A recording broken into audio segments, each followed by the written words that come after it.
പരിശീലന വിമാനം തകരാറിലായതിനെ തുടർന്ന് ദേശീയപാതയിൽ ഇറക്കി. തിരുച്ചിറപ്പള്ളി പുതുക്കോട്ടെ ദേശീയപാതയിലാണ് അടിയന്തരമായി വിമാനം ഇറക്കിയത്. 2 ട്രെയിനി പൈലറ്റുമാരെ രക്ഷപ്പെടുത്തിയിട്ടുണ്ട്.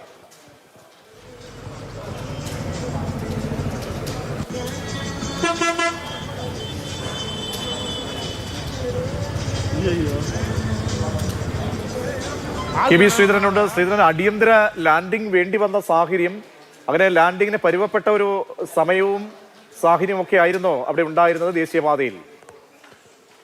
സാങ്കേതിക തകരാർ, ഈ പരിശീലനം പറക്കുന്നതിനിടെ സാങ്കേതിക തകരാർ ശ്രദ്ധയിൽപ്പെട്ടതിനെ തുടർന്നാണ് വിമാനം അടിയന്തരമായി ദേശീയപാതയിൽ ഇറക്കിയത്. ഏറെ തിരക്കേറിയ ദേശീയപാതയാണ് ഈ നാമക്കൽ പുതുക്കോട്ടെ ഈ ദേശീയപാത എന്നുള്ളത്. ഏതായാലും പെട്ടെന്ന് തന്നെ വിമാനം അടിയന്തരം സാഹചര്യമായതിനാൽ തന്നെ ആളൊഴിഞ്ഞ ഭാഗം നോക്കി പെട്ടെന്ന് ഇറക്കിയെന്നാണ് മനസ്സിലാകുന്നത്. ഏതായാലും ലാൻഡിങ്ങിനിടയിൽ നേരിയ ചെറിയ പരിക്ക് ഈ ഇതിലുണ്ടായിരുന്ന ട്രെയിനി പൈലറ്റുമാർക്ക് ഉണ്ടായി എന്നാണ് മനസ്സിലാക്കുന്നത്. മറ്റ് വലിയ അപകടങ്ങളിലേക്ക് വിമാനം തീപിടിക്കുന്ന രീതിയിലേക്കൊന്നും പോയില്ല എന്നുള്ളത് ആശ്വാസകരമായിട്ടുള്ള കാര്യമാണ്. ഏതായാലും അടിയന്തരമായി ദേശീയപാതയിൽ തന്നെ വിമാനം ഇറക്കി. തുടർന്ന് ഈ പൈലറ്റുമാരെ ആശുപത്രിയിൽ പ്രവേശിപ്പിച്ചിട്ടുണ്ട്. രണ്ടുപേരുടെയും പരിക്ക് ഗുരുതരമല്ല എന്നാണ് ലഭിക്കുന്ന വിവരം. ശരി, കെ ബി ശ്രീധരനാണ് വിവരങ്ങൾ നൽകിയത്. അടിയന്തര ലാൻഡിംഗ് വേണ്ടി വന്നു, അതുകൊണ്ട് 2 പൈലറ്റുമാരെ രക്ഷപ്പെടുത്താൻ കഴിഞ്ഞു. ദേശീയപാതയിലാണ് ഈ ലാൻഡിംഗ് നടന്നത്.